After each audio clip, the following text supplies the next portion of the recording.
Very, very weird, but I kind of like it. Like, I kind of like this one. It's so weird, I like it.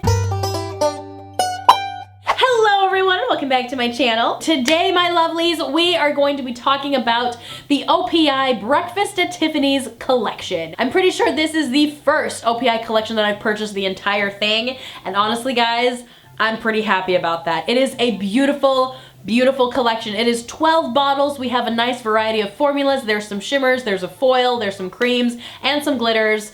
It's pretty fantastic. So we're just gonna jump right in here. This first polish that I have here to share with you is called Black Dress Not Optional. I was a little bit hesitant about buying this one. It's not necessarily like truly black, like there's a little bit of shimmer running through it, and so that intrigued me. I'm like, okay, I'll try it out. We'll see how it goes. Formula was decent on this one. It was opaque in about 2 coats. Could have possibly pushed for a third, but I was fine with 2. Still saw some bald patches and a little bit of streakiness happening, but I'm fine with that. I have no problems with that, but somebody else would probably maybe want a third. Now when it dries, that shimmer kind of disappears, but it leaves a little bit of a smoky effect to the nail. So it's not necessarily like a jet black polish, but it definitely is kind of like a smoked out black. Definitely not like your stark, like in your face black. Definitely a fun black. The next polish I have from the Breakfast at Tiffany's collection is Meet My Decorator. This is such a fun red. Like this is definitely my kind of a red, where it's like this candy red. I absolutely adore it. It's very, very orange and it's very, very in your face. It is a beautiful, beautiful red. It was opaque in about 2 coats.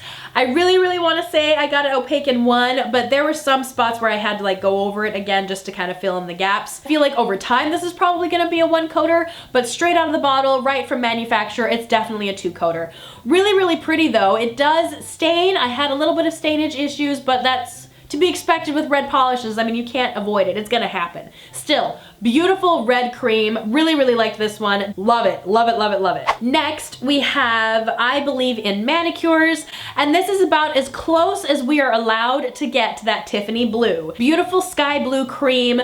Really, really nice, very dainty, very pastel. Classic, classic sky blue. The formula on this one was definitely average. A solid 2 coater, no problems whatsoever. I really, really hoped I could get this one opaque in 1, but it was a solid 2 coats and it dried really, really fast. Fun for winter, but also can transition us very, very nicely into the spring. Really, really like this one a lot. The next polish I have is 5 and 10.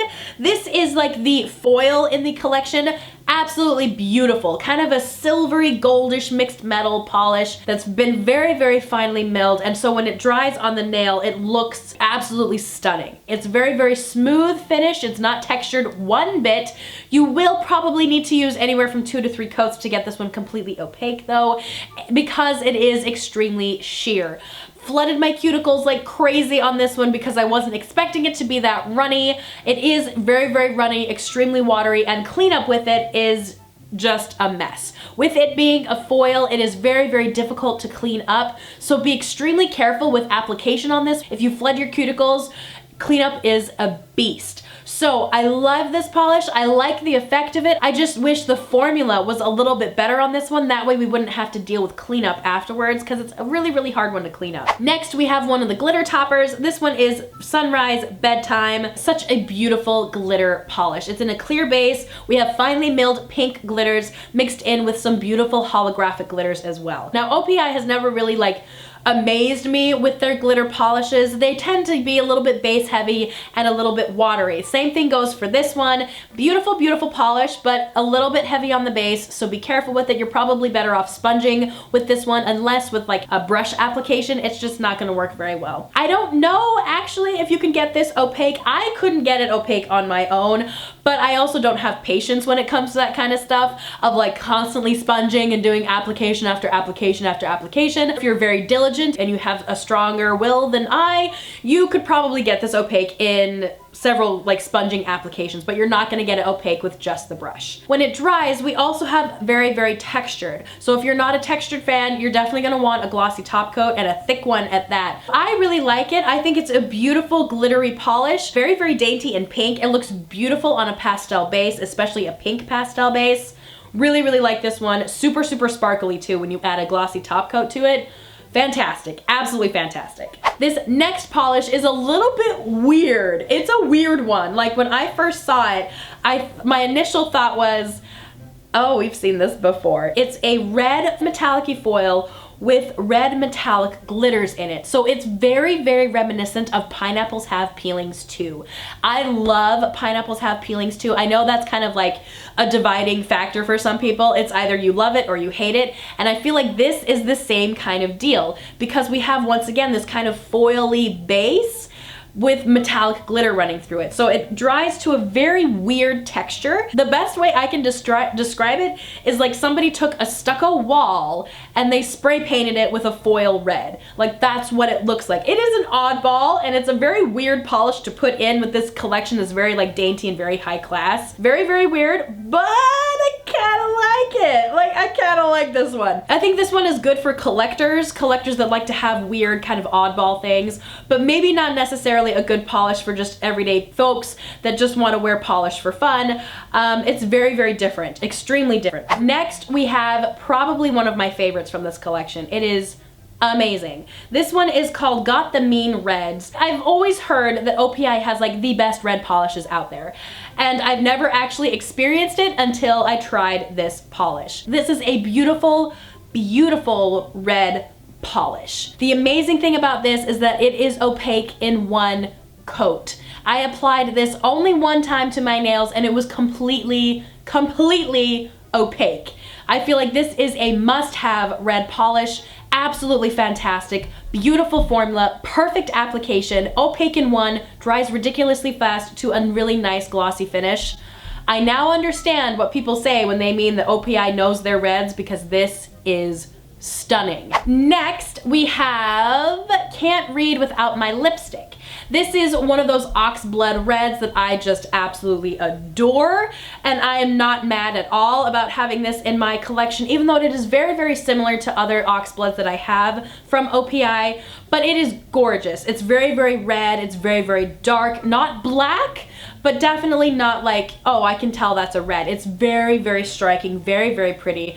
Absolutely love it. Formula was great, opaque in 2 coats, fantastic. 2 thumbs way up for this oxblood red. Gorgeous, absolutely gorgeous. Next, we have Breakfast at Tiffany's. This is such a fun polish. I really, really like this one. It's a white, kind of pinkyish base with tons of iridescent glitter packed in there to give it kind of a snowy, frosty kind of look.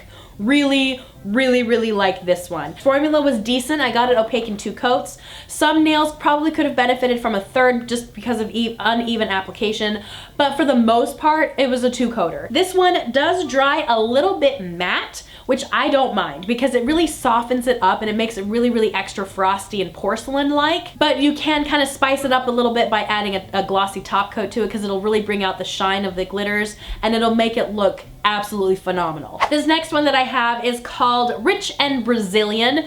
Gorgeous, a deep, deep, nice blackened plum base with lots of red and purple, like shimmers running through it that is so elegant and just gorgeous. When it dries on the nail, you can still see some of that shimmer. It's not nearly as striking or as strong as you see in the bottle, but it is definitely still there. You can put a glossy top coat on it just to kind of bring that shimmer out a little bit. It's definitely a nighttime polish and I really, really like it. It's super vampy, very mysterious and like sexy. Love this one a lot. So this one is called Champagne for Breakfast. It's the other glitter topper in this collection, and it's very, very similar to Sunrise Bedtime, where we've got kind of this textured sandpapery finish. So we have a clear base with silver holographic glitter and just silver metallic glitters that have been finely ground up to create a very beautiful, beautiful kind of frosty, silvery glitter topper. Just like with Sunrise Bedtime, you could possibly get this one opaque in a couple of coats. If you use a combination of brush application and sponging, you could probably get this one opaque,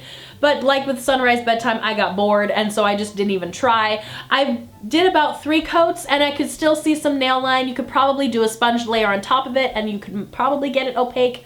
I just didn't want to go through that effort. You would probably need a very thick top coat on this one to kind of smooth everything out, but that top coat would bring the sparkle alive and would absolutely make it glorious. This last polish from the Breakfast at Tiffany's collection is called Apartment for Two.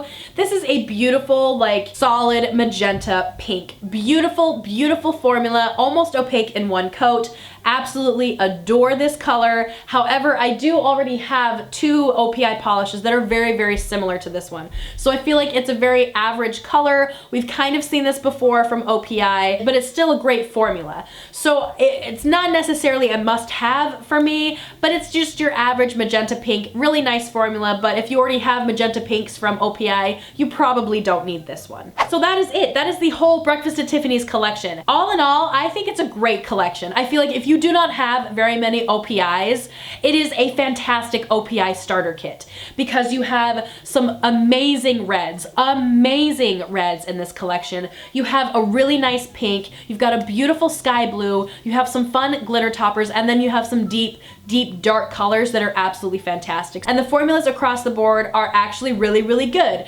Some of them are not as good as others, but it's just because they're glitter toppers. But for the most part, the shimmers and the creams, fantastic.